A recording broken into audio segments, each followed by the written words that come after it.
की वीडियो में मैं आपसे बात करने वाली हूँ कि साल 2024 में संकष्टी चतुर्थी अर्थात सकट चौथ कब है।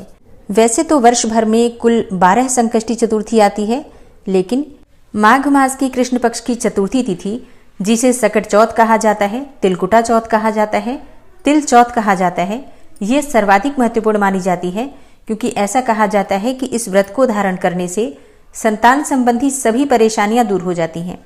चाहे संतान प्राप्ति की कामना हो या फिर संतान की सफलता के लिए, उनके दीर्घायु के लिए, स्वस्थ जीवन के लिए आप प्रार्थना करना चाहते हैं और चाहते हैं कि गणपति की कृपा सदैव आपकी संतान पर, आपके परिवार पर बनी रहे, तो सकट चौथ का व्रत अवश्य करना चाहिए। इस व्रत को धारण करने से न सिर्फ संतान संबंधी परेशानियां दूर होती हैं, बल्कि भक्तों को सौभाग्य की भी प्राप्ति होती है और समृद्धि का आशीर्वाद भी मिलता है। पति को दीर्घायु की प्राप्ति भी होती है। तो अखंड सौभाग्य के लिए, संतान की प्राप्ति की कामना के लिए, सुख समृद्धि के लिए, शिक्षा में सफलता की प्राप्ति के लिए, व्यापार में, नौकरी में सफलता चाहते हैं और संकटों से मुक्ति चाहते हैं, तो सकट चौथ का व्रत अवश्य धारण कीजिए।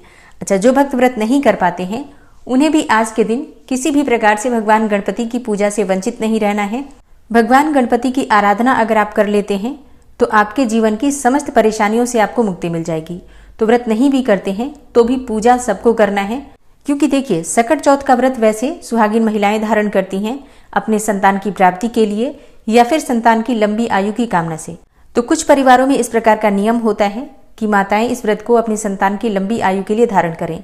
लेकिन अगर आप संकष्टी चतुर्थी का व्रत धारण करना चाहते हैं किसी भी कामना से, तो आप इसी सकट चौथ से अपने व्रत का प्रारंभ कर सकते हैं। ठीक है, मतलब अगर आपकी कोई भी और कामना हो तो भी सकट चौथ से आप अपना व्रत शुरू कर सकते हैं। अपनी कामना, अपनी मन्नत रखकर इस व्रत को किया जा सकता है। अब जैसे कि कई भक्तों के प्रश्न आते हैं कि क्या हम पहली बार इस व्रत को प्रारंभ कर सकते हैं? जी हाँ, बिल्कुल कर सकते हैं। और कई कुंवारी कन्याओं का प्रश्न होता है कि क्या हम ये व्रत धारण कर सकते हैं? अगर हमारी कोई कामना है तो जी हाँ, बिल्कुल कर सकते हैं। भगवान गणपति की आराधना कोई भी कर सकता है। ठीक है, इस व्रत को पुरुष भी धारण कर सकते हैं अपने करियर में, व्यापार में, शिक्षा में सफलता प्राप्त करने के लिए, और महिलाएं भी धारण कर सकती हैं। जिनके परिवार में परंपरा है वो अपने परिवार की परंपरा के अनुसार धारण करते हैं, और जिनके परिवार में इस प्रकार की परंपरा नहीं है, उनकी कोई कामना है तो अपनी कामना के निमित्त आप धारण कर सकते हैं। ठीक है, तो मन में किसी भी प्रकार का संशय मत रखिएगा। अब बात करें कि सकट चौथ का व्रत कैसे किया जाता है, तो देखिए सकट चौथ का दिन समर्पित होता है भगवान गणेश को और सकट माता को। इस दिन माताएं अपने पुत्रों के कल्याण की कामना से व्रत धारण करती हैं और सकट चौथ के दिन भगवान गणेश की पूरे विधि विधान से पूजा की जाती है। इस पूरे दिन व्रत रखा जाता है। अच्छा, ये व्रत निर्जला ही रखा जाता है, मतलब जो माताएं इस व्रत को अपनी संतान की लंबी आयु की कामना से धारण करती हैं वो इस व्रत को पूरी तरह से निर्जल रहकर ही धारण करती हैं। और फिर शाम के समय जब चंद्रोदय होता है, चंद्रमा उदित होते हैं, तो चंद्रमा को अर्घ्य देती हैं और उसके बाद ही जल ग्रहण करती हैं। तो सकट चौथ में चंद्रमा के पूजन का, दर्शन का विशेष महत्व होता है।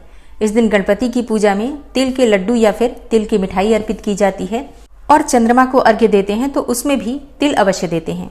और अब जानते हैं कि चतुर्थी तिथि कब प्रारंभ हो रही है, कब समाप्त हो रही है, और सकट चौथ का व्रत हमें कब धारण करना है। तो देखिए, माघ मास की कृष्ण पक्ष की चतुर्थी तिथि प्रारंभ हो रही है 17 जनवरी 2025 को प्रातःकाल 4:06 पर, और चतुर्थी तिथि का समापन हो रहा है 18 जनवरी को प्रातःकाल 5:30 पर। तो सूर्योदय कालीन तिथि के अनुसार, मतलब सूर्योदय काल में चतुर्थी तिथि हमें प्राप्त हो रही है 17 जनवरी को, तो 17 जनवरी 2025 को व्रत रखा जाएगा सकट चौथ का, और दिन होगा शुक्रवार का। भगवान गणपति की पूजा का शुभ मुहूर्त आपको प्राप्त हो रहा है 17 जनवरी 2025 को प्रातःकाल 7:15 से प्रातः 11:12 तक। और सकट चौथ पर चंद्रोदय का बहुत महत्व होता है, तो चंद्रोदय का शुभ मुहूर्त आपको प्राप्त होगा रात्रि में 9:09 पर। 17 जनवरी 2025 को रात्रि 9:09 पर चंद्रोदय का समय है। इस समय में आप चंद्रमा को अर्घ्य दे सकते हैं, दर्शन कर सकते हैं, पूजन कर सकते हैं, और चंद्रमा को अर्घ्य देने के बाद आप अपने व्रत का पारण कर सकते हैं। तो 17 जनवरी 2025 को संकष्टी चतुर्थी का व्रत किया जाएगा, माघी चौथ का व्रत होगा, सकट चौथ का व्रत होगा। आप सभी को मेरी तरफ से सकट चौथ की मंगल शुभकामनाएं। आने वाली वीडियो में सकट चौथ व्रत के संपूर्ण नियम और पूजा विधि आपसे शेयर करूंगी।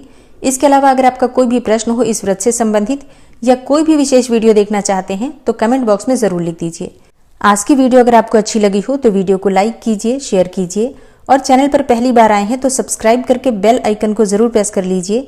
इससे ये होगा कि आपको सभी व्रत और त्योहारों की सही जानकारी सही समय पर प्राप्त हो जाएगी। मिलती हूँ मैं आपसे अगली वीडियो में, तब तक के लिए जय